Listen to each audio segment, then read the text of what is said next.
Hey, Cole. Yeah. Even before birth, we are contained in our mother's womb. When we take our first breath, we are uncontained. But moments later, we are wrapped in a blanket and put in a cradle. Thus begins our life contained. My intrigue with containment began about 5 years ago when I was standing in my kitchen and I decided to start counting the containers. I counted 800 just in the kitchen.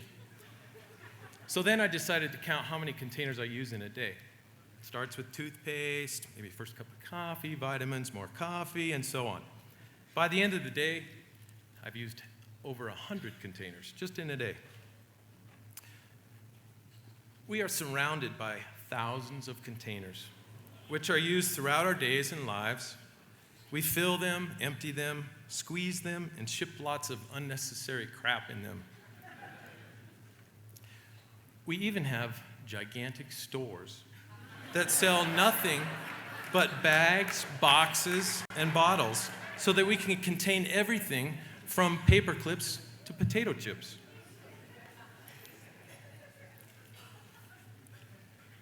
We spend our weekdays crammed into cubicles. We live in boxes with 400 to 400 walls.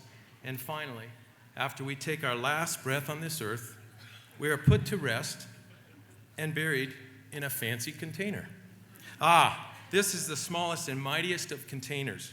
It contains most of our most important passwords, pictures, and private conversations. It literally contains hundreds of thousands of things. Have you ever considered that a car is a container? It transports us from point A to point B, but when you close the doors, we lose connection to community, and it can transform us into unappealing assholes.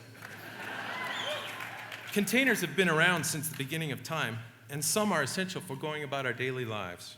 Obviously, a lot of us tonight are sipping from containers, enjoying our favorite beverages. Cheers! If we could organize and contain all of the things, we'd be much happier, right? By containing everything around us, we also begin building boxes around our lives, our minds, our souls, and our spirits.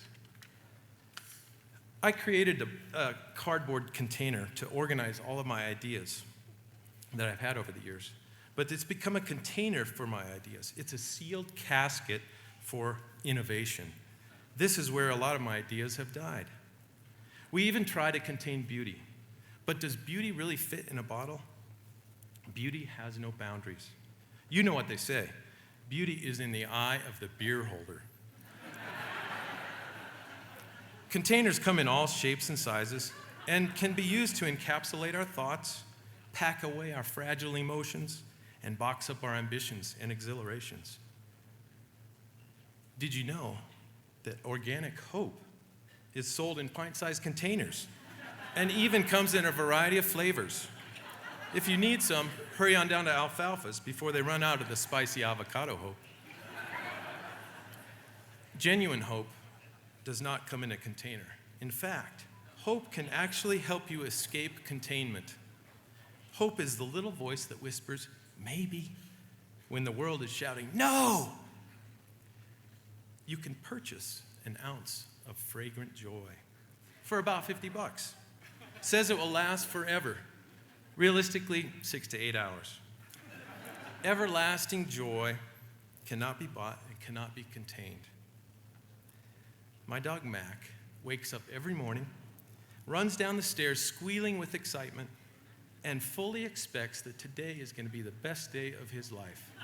That's joy.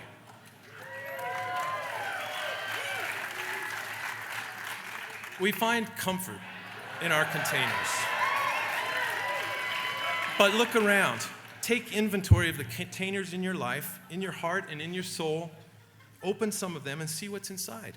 Climb out and set yourself free. Thomas Kleist said it best.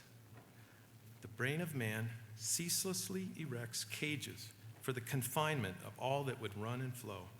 And since all of life is running and flowing, man can never hope to capture it all, nor will he ever stop trying to trap as much as he can. Think about it. we are contained. Roll the windows down. Stick your head out of the container and let the wind blow in your face. Are you with me? Here's to life uncontained. Salud!